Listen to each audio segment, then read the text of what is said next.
village pubs and cottages on leafy country lanes, the dockland with its cobblestones and rows of rusty chains.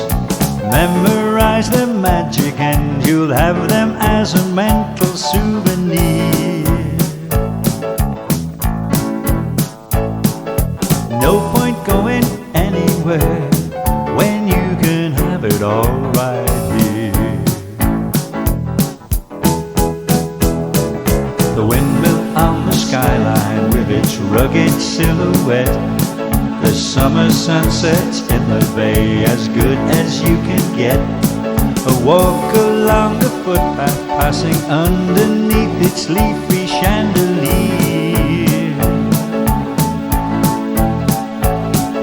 No point going anywhere when you can have it all right here.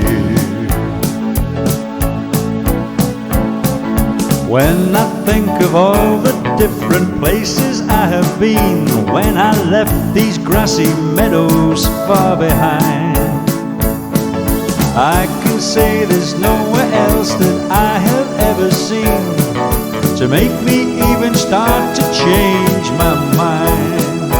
Take a stroll along the shore with passing ships for company, sailing past the rugged port as they head out to sea. Stand and watch the tide come in and see the sandbanks slowly disappear. No point going anywhere when you can have it all right here.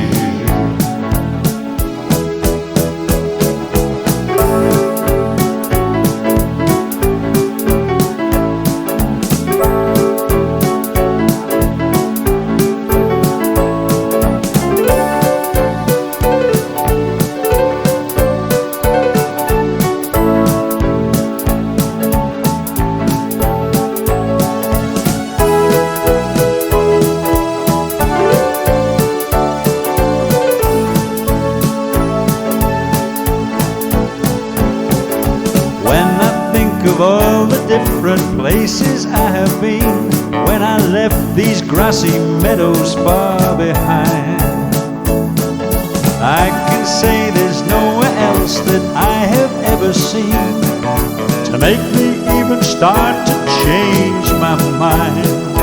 You can take a walk to Hillbury where there's no one else around, or change your mind and walk along the busy streets of town. Take a look around you and I think you'll get the message loud and clear. No point going anywhere when you can have it all right here. There's no point going anywhere when you can have it all right here.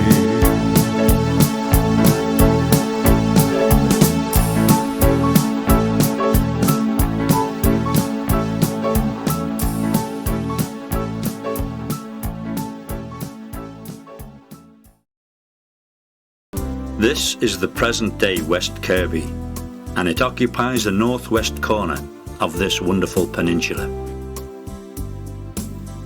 Its name is of Viking origin, dating back to 1285, when it was known as Kirk Dubia, which means village with a church. The West was added to its name to distinguish it from Kirby in Wallaya, which is now Wallasey.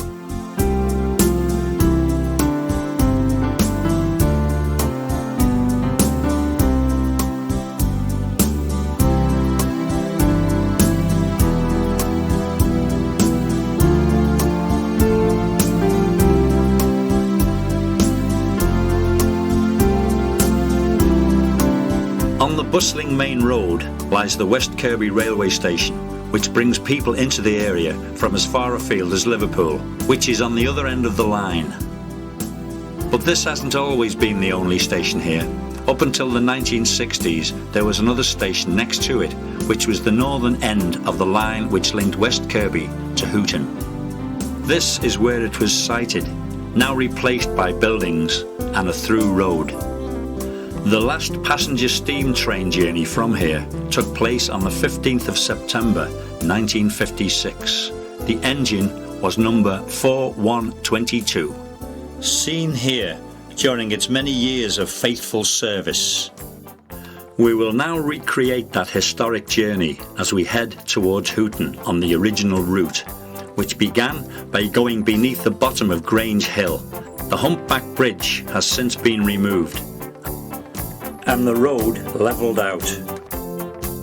On our trip, we will be taking time to make several diversions to take in the surrounding points of interest and stunning scenery. The present-day Wirral Way, which runs through the centre of the country park, was the original track, now popular with walkers, cyclists and horse riders. We soon approach Ashton Park, which actually stretches either side of the route. Although the train wouldn't have stopped here, we will make a short detour and have a look around.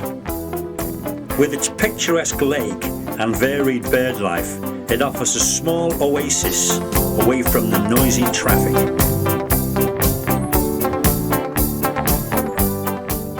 On the other side of the track is the rest of the park. Now somewhat worse for wear, this up until recently was the venue for a top-class annual tennis tournament where the sporting greats used to compete prior to Wimbledon. I have watched the likes of John Newcombe, John McEnroe and Yvonne Goolagong display their talents here, but the flowers still remain, along with the residents.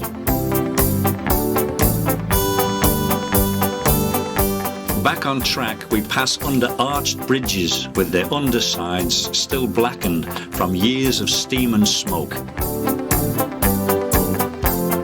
We approach what was once Kirby Park Station, which was effectively close to the southern end of the marine lake.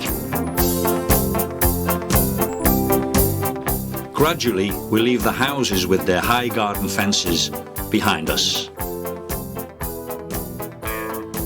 We then head towards a wonderful little corner of the area known as Cubbins Green.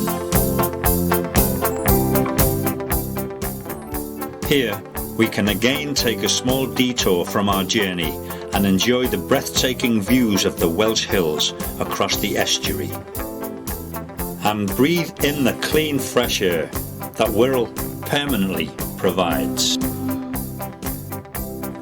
Cubbins Green is just one of the many walks along this part of the coastline.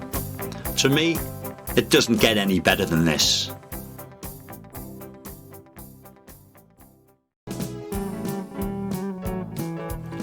Back on track again, we head towards the site of Caldy Station.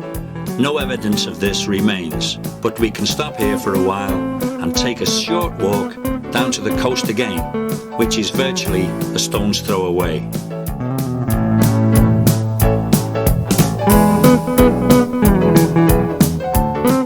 It is now time to continue along the coast on the next stage of our journey.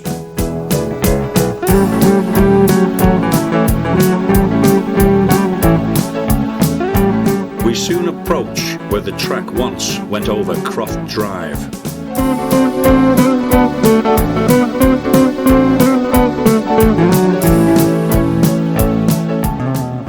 The bridge here has long gone, but the overgrown evidence remains.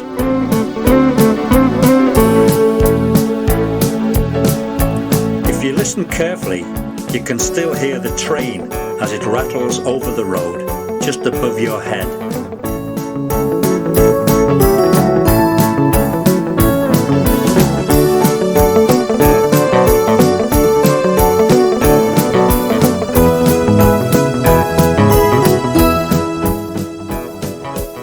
This gives us another opportunity to make another short detour down the road and take in the breathtaking scenery, or even take a walk along the coastline.